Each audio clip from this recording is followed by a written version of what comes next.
हाँ सर, आपका good name? हमारा नाम आशीष कुमार यादव है, हम इलाहाबाद से। सर आपका एजुकेशनल बैकग्राउंड क्या है?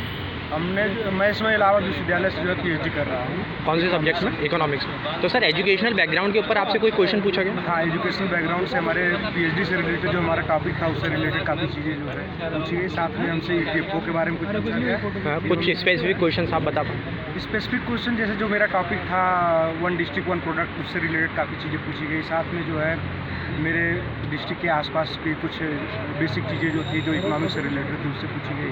और साथ में सर EPFO से भी रिलेटेड काफ़ी चीज़ें पूछी गई। सर कुछ स्पेसिफिक EPFO से? स्पेसिफिक जैसे यही पूछा गया कि जो उसके अंतर्गत सेक्शन होते हैं, जो 2-3 सेक्शन है, जैसे सेक्शन 5 है जिसके अंदर EPF एक्ट आता है और ESIC एक्ट है, और ये सब जो एक्ट अलग अलग सेक्शन में वो तो स्पेसिफिक सेक्शन पूछ लिए गए आपसे? हाँ, एक दो क्वेश्चन उससे थे। और उसके बाद जो है कि आप EPFO में क्यों आना चाहते हैं, क्यों, ये सब चीज़ें, ये सब। और लेबर कोड के ऊपर कुछ? हाँ, लेबर कोड से उन्होंने पूछा कि जो 4 लेबर कोड बनाए गए उनके बारे में आपको बताया। तुमने उनको बताया कि सेकंड लेबर कमीशन के रिकमेंडेशन के आधार पर जो है बनाया गया और उससे रिलेटेड जो है 4 कोड में उससे अंतर्गत जो एक्ट हैं अलग अलग, जैसे वेजेस कोड के अंतर्गत अलग एक्ट हैं और सोशल सिक्योरिटी के अंदर सबके अंतर्गत वो 2-3 दिन का है। अच्छा, और जैसे आपको 44 अदर लेबर लॉज है जैसे मैटरनिटी बेनिफिट एक्ट है, तो उनमें से किसी को कुछ नहीं, उसके अंदर नहीं आके पूछे, बल्कि नॉर्मली जो है उसी से पूछे गए। और आपको कोई भी आपकी डिस्ट्रिक्ट की ज्योग्राफी वगैरह से रिलेटेड उससे रिलेटेड पूछना चाहिए। कुछ भी नहीं पूछा गया? डेफ में आपने हॉबीज़ क्या भरी थी? डेफ हमने रीडिंग न्यूज़पेपर था और जॉगिंग था। जॉगिंग से रिलेटेड उन्होंने पूछा कि आप कितनी जॉगिंग करें,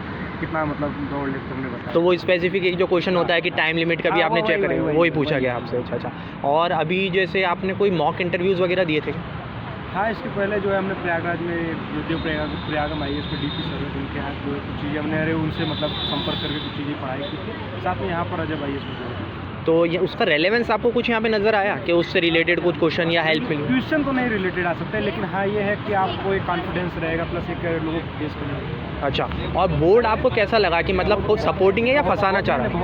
बहुत अच्छा बोर्ड है। तो sir total number of questions कितने आपसे पूछे गए थे?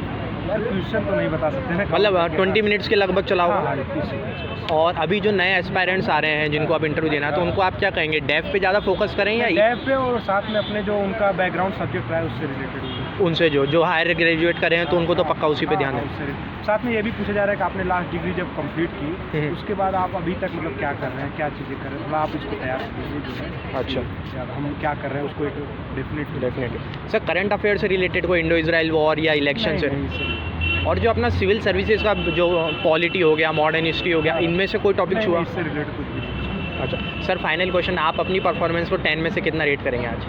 अब यार ये रेटिंग का कार्य तो वो लोग करेंगे, यही तो इंटरव्यू। फिर भी सेल्फ अपना इवैल्यूएशन के आपके हिसाब से?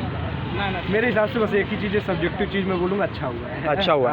और सर एक और चीज़, जैसे अगर आपको इम्प्रूव करने का मौका मिलता कि यार मैं ये चीज़ और करता तो अच्छा होता, तो आप वो क्या चेंज अपने में लाना चाहें? चेंज अपने में लाने थोड़ा सा और भी मतलब मेरा सब्जेक्ट है उसको और कमांड बढ़ाने का। सब्जेक्ट के ऊपर? सब्जेक्ट से। Okay, thank you sir.